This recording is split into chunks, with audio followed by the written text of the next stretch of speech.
اور اسے تارکول سے لت پت کیا۔ اسی وقت سے تارکول کا ظہور ہوا۔ اس کشتی کا طول 300 گز، اونچائی 30 گز اور عرض 50 گز تھا۔ ایک اندازے کے مطابق اس کا طول 1 کلومیٹر سے زیادہ تھا، اور اس کی بلندی اور گہرائی کے بارے میں کہا گیا ہے کہ 30 ہاتھ تھی، اور یہ کشتی عام کشتیوں کی طرح اوپر سے کھلی ہوئی نہیں تھی، بلکہ جس طرح اس کو نیچے سے بند کیا گیا تھا اسی طرح اوپر سے بھی بند کیا گیا تھا، تاکہ اوپر سے جو بارش برسے وہ انہیں نقصان نہ دے، اور جس طرح نیچے والے غرق ہونے سے محفوظ رہیں اسی طرح اوپر والے بھی محفوظ رہیں۔ گویا وہ ایک گیند کی مانند تھی۔ اس میں الگ الگ 3 درجے بنائے گئے تھے، ہر درجے میں ایک دروازہ تھا، اور یہ 3 دروازے اس طرح تھے کہ ہر دروازے کے اوپر ایک دروازہ تھا۔ یہ اس کشتی کا حلیہ تھا، جس کے راوی ابن عباس رضی اللہ عنہما ہیں۔ یہ کشتی آج بھی موجود ہے۔ اللہ تعالیٰ نے اس کشتی کو بطور عبرت اور نشانی کے باقی رکھا ہے، جیسا کہ اللہ تعالیٰ فرماتے ہیں، اور بے شک ہم نے اس واقعے کو نشانی بنا کر باقی رکھا، پس ہے کوئی نصیحت حاصل کرنے والا۔ اس صدی میں علماء کے ایک گروہ نے اس کشتی کو ترکی کے ایک پہاڑ پر پا لیا ہے۔ اب وہ 2 ٹکڑوں میں تقسیم ہو چکی ہے۔ اس کا حلیہ وہی تھا جو بیان ہوا۔ اللہ کا فرمان سچا ثابت ہو گیا کہ ہم نے اس کو نشانی بنا کر باقی رکھا ہے۔ اس کے بعد طوفان آیا۔ اللہ تعالیٰ نے نوح علیہ السلام کو اس طوفان کے ظہور کی ایک نشانی اور علامت بتلائی تھی۔ نوح علیہ السلام کے گھر میں ایک تنور تھا۔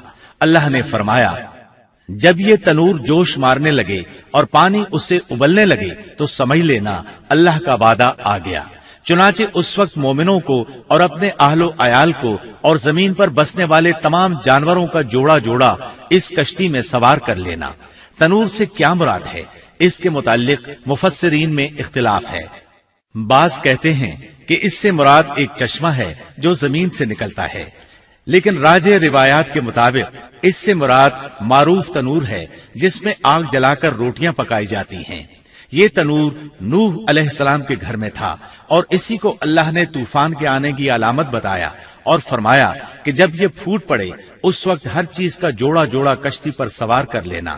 اللہ تعالیٰ سورہ ہود آیت 40 میں فرماتے ہیں، یہاں تک کہ جب ہمارا حکم آ پہنچا اور تنور ابلنے لگا، ہم نے کہا اس کشتی میں ہر قسم کے جوڑے دوہرے سوار کر لے، اور اپنے گھر کے لوگوں کو بھی سوائے ان کے جن پر پہلے سے بات پڑ چکی ہے، اور سب ایمان والوں کو بھی۔ اس کے ساتھ ایمان لانے والے بہت ہی کم تھے۔ کشتی میں سوار ہونے والوں کی تعداد 80 بتائی جاتی ہے۔ چنانچہ جب تنور جوش مارنے لگا تو نوح علیہ السلام کشتی میں سوار ہو گئے۔ کشتی ان کی بستی میں لوگوں سے دور پہاڑ پر تھی۔ اللہ کی قدرت کہ تمام قسم کے جانور بھی کشتی کے پاس آ گئے۔ نوح علیہ السلام نے انہیں بھی سوار کر لیا۔ اللہ تعالیٰ سورۃ القمر آیات 11 اور 12 میں فرماتے ہیں، پس ہم نے آسمان کے دروازوں کو زور کی بارش سے کھول دیا اور زمین کے چشموں کو جاری کر دیا، پس اس کام پر جو پانی مقرر کیا گیا تھا خوب جمع ہو گیا۔ آسمان سے نازل ہونے والا اور زمین سے نکلنے والا پانی کتنا تھا، اس کا اندازہ اللہ ہی کو ہے۔ بہرحال اس پانی نے زمین پر رہنے والے انسان، چوپائے، حیوانات، غرض ہر چیز کو غرق کر دیا۔ اس بارے میں اللہ فرماتے ہیں، نوح نے اپنی قوم سے تنگ آ کر ہمارے حضور دعا کی، ہم تو ہیں ہی بہترین طور پر دعاؤں کے قبول کرنے والے۔ فوراً ان کی دعا قبول کر لی اور اس تکلیف اور ایذا سے انہیں بچا لیا جو انہیں کفار سے روزمرہ پہنچ رہی تھی، اور ان کی اولاد کو ہم نے باقی رہنے والی بنا دیا، یعنی انہی کی اولاد سے پھر سے دنیا آباد ہوئی، کیونکہ صرف وہی لوگ بچے تھے جو کشتی پر سوار تھے، اور ہم نے ان کا ذکر خیر پچھلوں میں باقی رکھا۔ نوح علیہ السلام پر تمام جہانوں میں سلام ہو۔ ہم نیکی کرنے والوں کو اسی طرح بدلے دیتے ہیں، وہ ہمارے ایماندار بندوں میں سے تھا، پھر ہم نے باقی سب کو غرق کر دیا۔ اللہ مزید فرماتے ہیں، جب پانی میں طغیانی آ گئی تو اس وقت ہم نے تمہیں کشتی میں چڑھا لیا تاکہ اس کو تمہارے لیے نصیحت اور یادگار بنا دیں، تاکہ یاد رکھنے والے کان اس کو یاد رکھیں۔ یعنی پانی اتنا زیادہ ہو گیا کہ اس سے تمام شہر، بستیاں، انسان اور جانور غرق ہو گئے، یہاں تک کہ پانی بلند پہاڑوں سے بھی اونچا ہو گیا، اور اتنے بلند پانی پر یہ کشتی نوح علیہ السلام اور ان کے ساتھیوں کو اپنے دامن میں سمیٹے اللہ کے حکم سے اور اس کی حفاظت میں پہاڑ کی طرح رواں دواں تھی، ورنہ اتنے طوفانی پانی میں کشتی کی حیثیت ہی کیا ہوتی ہے۔ نوح علیہ السلام کشتی میں سوار ہوئے اور انہوں نے اپنے ساتھیوں کو حکم دیا کہ وہ یہ دعا پڑھیں، اللہ ہی کے نام سے اس کشتی کا چلنا اور ٹھہرنا ہے، یقیناً میرا پالنے والا بڑی بخشش اور رحم والا ہے۔ یہی اللہ کا حکم آپ کو تھا کہ جب تم اور تمہارے ساتھی ٹھیک طرح بیٹھ جاؤ تو کہنا، سب تعریف اللہ ہی کے لیے ہے جس نے ہمیں ظالم لوگوں سے نجات عطا فرمائی، اور کہنا کہ اے میرے رب مجھے بابرکت اتارنا اور تو ہی بہتر اتارنے والا ہے۔ اللہ تعالیٰ نوح علیہ السلام کو نصیحت کر رہے ہیں کہ اللہ آپ کو اور آپ کے اہل کو نجات عطا فرمائیں گے۔ کشتی میں نوح علیہ السلام کے کافر بیٹے کے علاوہ تمام گھر والے سوار تھے۔ آپ کے کافر بیٹے کا نام کنعان تھا، وہ ایک طرف کھڑا تھا۔ نوح علیہ السلام نے اسے پکارا، میرے بیٹے اس کشتی میں آ جا اور کافروں کا ساتھی نہ بن، لیکن اس بدبخت نے کہا، میں ابھی کسی پہاڑ کی چوٹی پر پناہ لے لوں گا جو مجھے اس پانی سے بچائے گی۔ نوح علیہ السلام نے کہا، آج اللہ کے حکم سے کوئی بچانے والا نہیں مگر وہی جس پر اللہ رحم کرے۔ باپ اور بیٹے کے درمیان یہ گفتگو جاری تھی کہ ایک طوفانی موج نے اسے اپنی زد میں لے لیا اور اسے غرق کر دیا۔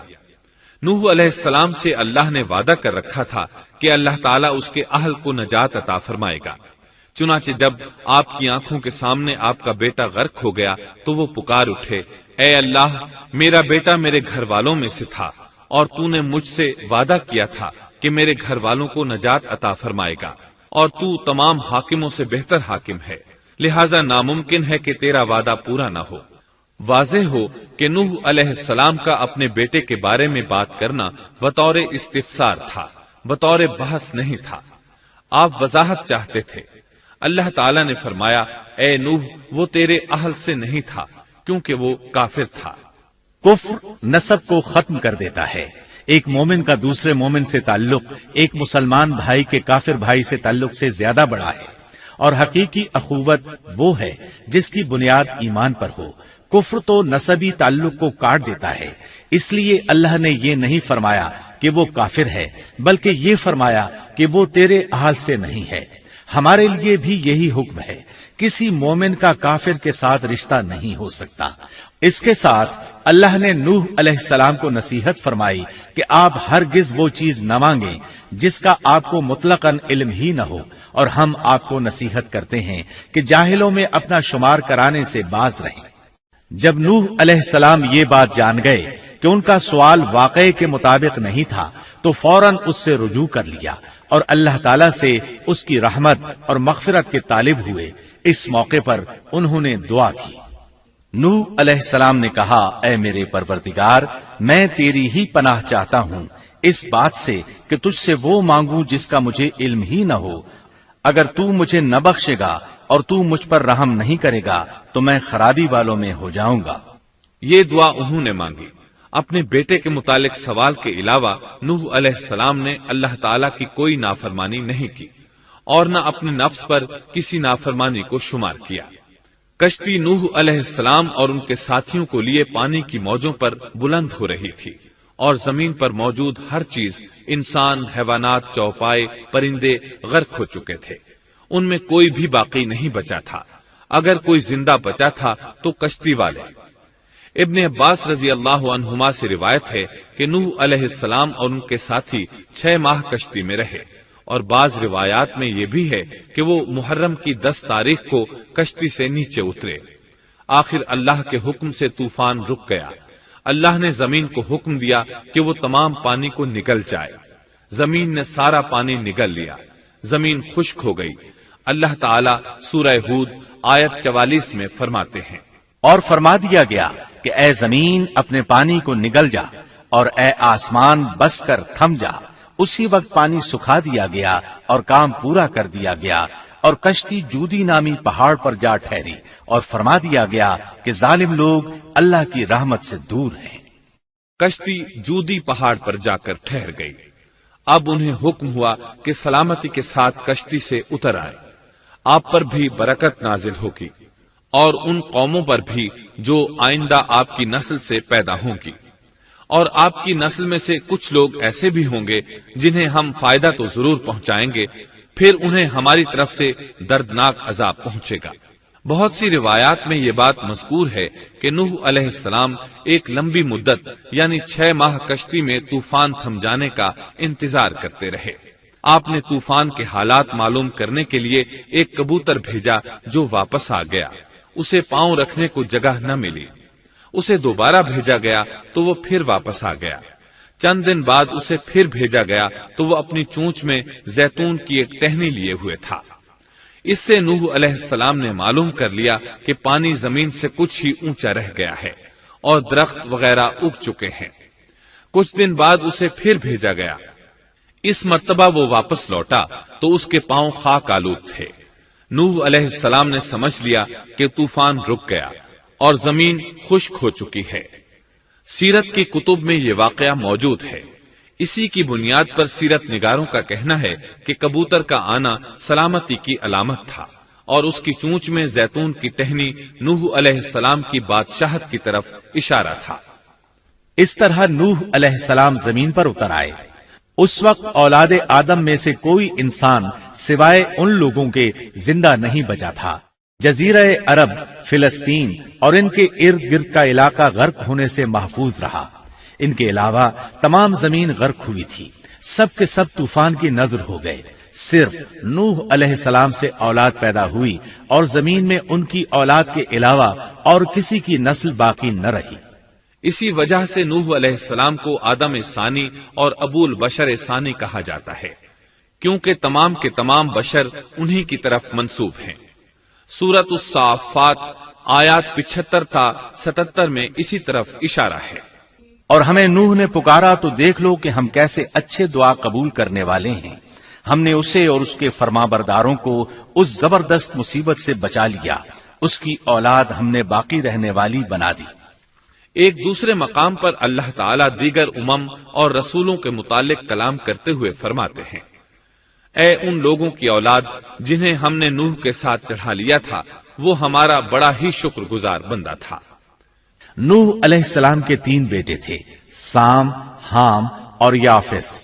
سام کی نسل زیادہ تر سفید رنگت کی تھی اور بہت کم لوگ ان میں سیاہ فام تھے، البتہ کچھ ان میں گندمی تھے۔ حام کی اولاد کی اکثریت سیاہ فام تھی، ان میں بہت کم لوگ سفید رنگ کے تھے، اور یافس کی اولاد سرخی مائل رنگ کی تھی۔ عرب اور بنو اسرائیل سام کی اولاد ہیں، تمام حبش حام کی اولاد ہیں، ترک اور مشرقی ایشیا کے لوگ یافس کی اولاد ہیں۔ طوفان کے بعد نوح علیہ السلام اللہ کے بندوں میں 350 سال تک زندہ رہے، اور وہ اللہ کے قول عبدن شکورن کے مصداق تھے۔ پھر نوح علیہ السلام فوت ہو گئے۔ راجح ترین روایات کے مطابق آپ مکہ میں دفن ہوئے۔ ایک دوسری روایت کے مطابق آپ لبنان میں دفن ہوئے۔